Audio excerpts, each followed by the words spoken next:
नमस्कार बच्चों। Linear equation lecture 2 के पार्ट सेकंड में हम डिस्कस करेंगे algebraic method of solving pair of linear equations by elimination method. ठीक है, अब हमें कौन सा मेथड यूज करना है? Elimination method. पहला कौन सा पढ़ा था? सब्स्टिट्यूशन। अब समझते हैं एलिमिनेशन मेथड क्या है। एक एग्जांपल लेते हैं। सपोज अपने पास क्वेश्चन है 2x plus 3y is equal to 6, first equation.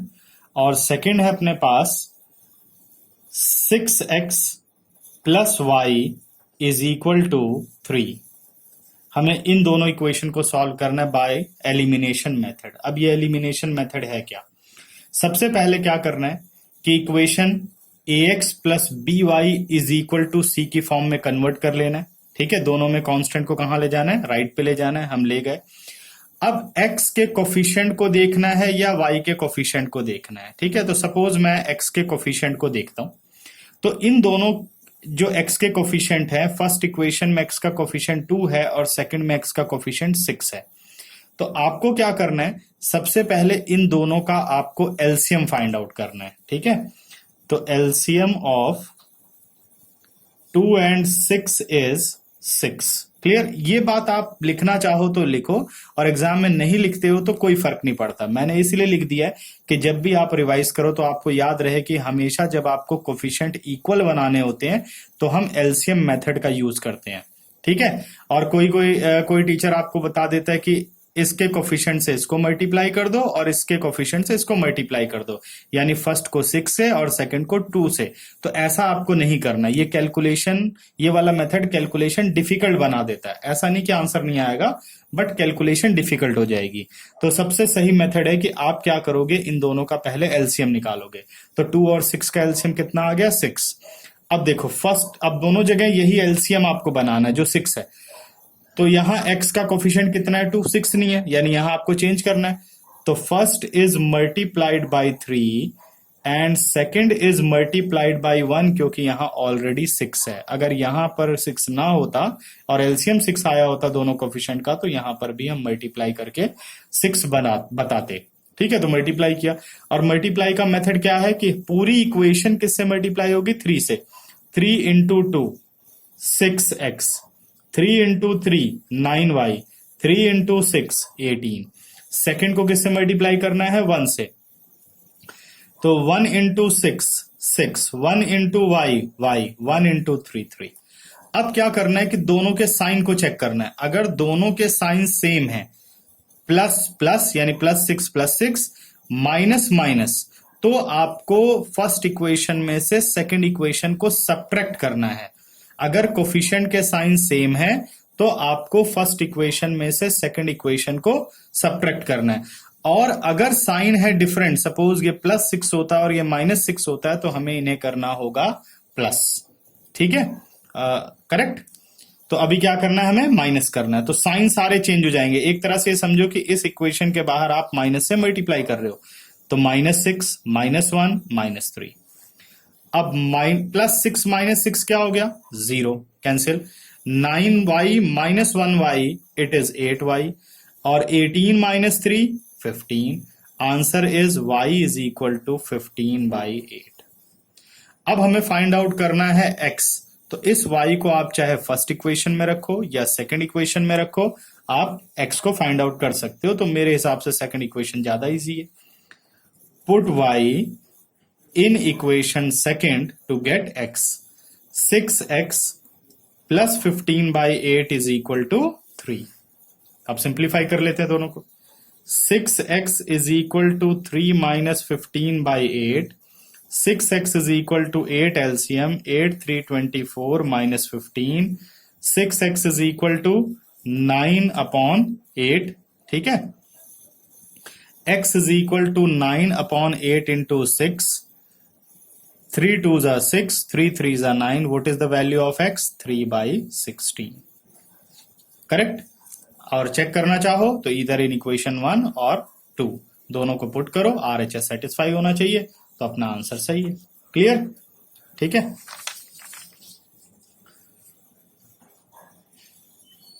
अब आ जाओ page number 55 example number 12th example में कह रहा है use elimination method to find all possible solution of the following pair of equations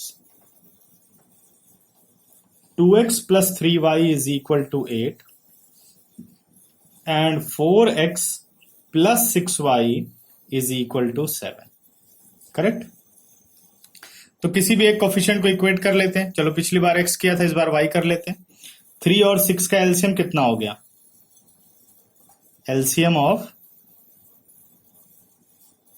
3 and 6 is 6. तो first is multiply by 2 and second is multiply by 1. Multiply करते हैं. 3 into 2 6x, 3 into 3 sorry 2 into 2 4x, 2 into 3 6y, 2 into 8 16. It is 4x plus 6y 7. देखो दोनों plus है तो हमें क्या करना है? सब्ट्रैक्ट करना है. Minus minus minus. अब इस इक्वेशन में क्या प्रॉब्लम आई? x variable eliminate, y variable eliminate. तो यानी यहां बच गया 0 इज इक्वल टू 16 माइनस 7. कितना आ गया? 9. क्या 0 और 9 इक्वल होते हैं? और वेरिएबल क्या हो चुके हैं? एलिमिनेट, जैसे अभी पिछले वाले इक्वेशन में डिस्कस किया. Because 0 is not equal to 9, therefore pair of equations has no solutions. और इसे क्या बोलते हैं? Inconsistent solutions. ठीक है. और अगर यही इक्वल आ जाते और वेरिएबल एलिमिनेट हो जाते तो क्या आंसर बनता? The system of equation has infinite many solution. और सबसे इंपॉर्टेंट मेथड यही एलिमिनेशन मेथड है. अगर लीनियर इक्वेशन में मेथड को स्पेसिफाई ना किया जाए तो हमेशा आपको एलिमिनेशन मेथड ही लगाना चाहिए. ये इजी होता है. और जितने भी एप्लीकेशन क्वेश्चन हैं उनमें हमेशा आपको एलिमिनेशन मेथड ही लगाना चाहिए. ठीक है. तो अब मैं बहुत ही इंपॉर्टेंट क्वेश्चन डिस्कस कर रहा हूं. Example number 13. एग्जाम में ऐसे क्वेश्चन पूछे जाते हैं. Page number 56, example 13. The sum of a 2-digit number and the number obtained by reversing the digit is 66. If the digit of the number is differ by 2, find the number. How many such numbers are there? ठीक है. तो इस question को करने से पहले हम एक कॉन्सेप्ट समझते हैं. ये नोट में रख लो, इसे पेपर में नहीं करना, ये सिर्फ समझने के लिए. अगर हम किसी भी 2 डिजिट के नंबर को लिखते हैं, सपोज मैंने नंबर ले लिया 25. ठीक है. ये 2 डिजिट का नंबर है. अगर इस 2 डिजिट नंबर को आप एक्सपेंडेड फॉर्म में लिखना चाहो तो कैसे लिखते हैं? आप लिखते हो 2 इंटू 10 प्लस 5. क्लियर है? समझ गए? कह रहा है डिजिट को रिवर्स कर दिया. रिवर्स कर दिया तो 25 क्या बन सकता है? 52. और 52 को अगर एक्सपेंडेड फॉर्म में लिखो तो 5 इंटू 10 प्लस 2. क्लियर हो गई बात? तो 2 डिजिट के नंबर का जब भी क्वेश्चन आए तो हमेशा याद रखना है कि हमें एक्सपेंडेड फॉर्म का इस्तेमाल करना होगा. ठीक है.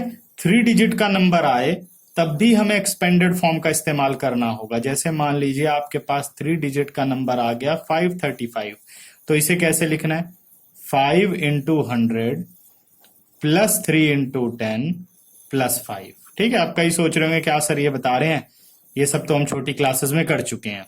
ठीक है. जिसने कर लिया अच्छी बात है, जिसको नहीं समझ में आया मैं उसके लिए सिर्फ ये एक्सपेंड करके लिख रहा हूं. ठीक है. समझ में आया तो बहुत अच्छी बात है जिसको ये कॉन्सेप्ट आते हैं. ठीक है. अच्छा, अब हम आते हैं अपने एग्जाम्पल नंबर 13 को आगे प्रोसीड करते हैं. ठीक है. वो तो उसका बेसिक था. अब 2 डिजिट है तो पहले आपको डिजिट्स को लेट करना है. Let the digit at units place. तो सपोज यूनिट्स प्लेस पर मैंने डिजिट x ले लिया. The digit at tens place. Tens place पर डिजिट हो गया y. अब हम अपना 2 डिजिट का नंबर बनाते हैं. तो नंबर क्या होगा? 10 into digit at tens place. सही है. और प्लस यूनिट्स प्लेस, तो नंबर क्या बन गया 10y प्लस एक्स। हमें यही नंबर निकालना है अपना, ठीक है। इतना काम आपको 2 डिजिट और 3 डिजिट वाले क्वेश्चन में करना होगा, ठीक है। ये सब में कॉमन वर्किंग है। अब केस 1 क्या कहता है? केस 1 कहता है the sum of the 2 digit number and number obtain by reversing its digit is 66। The sum of 2 digit, जो अपना ओरिजिनल नंबर है वो है 10y plus x, and number obtained by reversing the digit. Reversing the digit का मतलब क्या हो गया? जो टेंस प्लेस पर था वो यूनिट्स पर आ गया। जैसे वो 25 था तो क्या बना 52, और जो यूनिट्स प्लेस पर था वो टेंस प्लेस पर आ गया, यानी 10 into x plus y is equal to 66। Sum of a 2 digit number and number obtain by reversing the digit is 66, ठीक है। तो सॉल्व करते हैं अभी से आगे। 10x plus x 11x, 10y plus y 11y is equal to 66। 11 is common, जितना easy बना सकते हो इक्वेशन को इजी बना लो। x plus y 11 6 66, equation number 1, ठीक है। अब आते हैं केस 2 पर। केस 2 कहता है if the digit of the number differ by 2। अब यहां एक प्रॉब्लम है, कह रहा है डिजिट डिफर बाय 2। अब यूनिट्स प्लेस बड़ा है या टेंस प्लेस बड़ा है, ऐसा उसने कुछ मेंशन नहीं किया। तो इस कंडीशन में आपको दोनों सिचुएशन मान करके चलनी है, ठीक है। If x is greater than y, तो डिफरेंस पॉजिटिव है तो x minus y is equal to 2, second equation. और if x is less than y, then y minus x is equal to 2, third. और ये याद रखना है कि सेकंड और थर्ड इक्वेशन आप कभी सॉल्व करके x और y नहीं निकाल सकते, क्योंकि ये एक कंडीशन में दो सिचुएशंस है। तो आपको सॉल्यूशन के लिए चाहिए इक्वेशन 1 एंड इक्वेशन 2, और सेकंड आपको सॉल्व करना पड़ेगा equation 1 and equation third, but second और थर्ड कभी नहीं सॉल्व करना। क्लियर? अब बढ़ते हैं आगे। By solving first and second, तो इसमें तो कोफिशिएंट ऑलरेडी इक्वेटेड है, x और y। x का कोफिशिएंट 1, इधर x का कोफिशिएंट 1, x का कोफिशिएंट, y का कोफिशिएंट 1, y का कोफिशिएंट 1, ठीक है। तो इसको हम सॉल्व करते हैं by solving first and second, ठीक है। इन दोनों को सॉल्व करते हैं।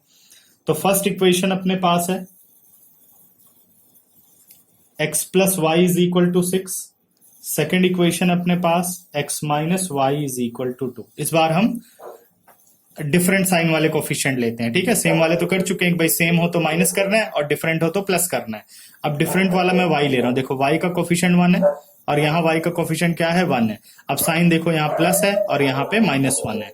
तो ऐसे केस में हमें क्या करना है, अगर कोफिशिएंट सेम है और साइन डिफरेंट है तो हमें दोनों इक्वेशन को क्या करना है, प्लस करना है। तो प्लस करोगे तो कोई साइन चेंज नहीं होगा। +1 +1 प्लस 2x प्लस 1 -1 y हो गया 0 is equal to 6 + 2 8। This implies x is equal to 8/2, x is equal to 4। तो हमने यूनिट्स प्लेस तो निकाल लिया। Put x in equation 1 to get y, तो x हो गया 4 + y is equal to 6। This implies 6y is equal to 6 - 4, y is equal to 2। तो now the number is 10 into y plus 4। तो अपने पास number बन गया 24। अब हम अपना सेकंड नंबर बनाते हैं by solving first and third. अब हम फर्स्ट एंड थर्ड को बनाते हैं। तो इक्वेशन फर्स्ट है अपने पास x plus y is equal to 6 and third is y minus x. तो हम इसे लिख लेते हैं -x plus y is equal to 2, ठीक है। अब अगर वैसे तो माइनस वाला सीख चुके हो, चाहो तो प्लस वाले को इक्वेट करना चाहो तो इसको मैं करके दिखाता हूं कि मैं अब सेम साइन अगर इसमें इक्वेट करूं तो मुझे क्या करना चाहिए। तो दोनों के कोफिशिएंट हैं सेम, दोनों के साइन है सेम, तो हमें क्या करना चाहिए, माइनस। तो ये हो गया माइनस और माइनस प्लस, माइनस और ये minus. y and y 0 plus x और प्लस x कितना हो गया 2x, 6 - 2 4। This implies x is equal to 4/2, this implies x is equal to 2। तो अब यहां पर भी यूनिट्स प्लेस 2 निकल गया।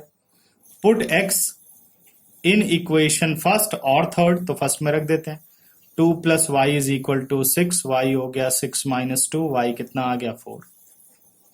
तो इस केस में नंबर क्या बन गया, 10 into 10's place plus units place। तो what is the number? Number is 42। तो there are two possible answer, either the number is 24 or the number is 42। Clear? ठीक है। अब आपके लिए होमवर्क है एक्सरसाइज 3.4। बाकी अब इसके थर्ड पार्ट में डिस्कस करेंगे। Thank you.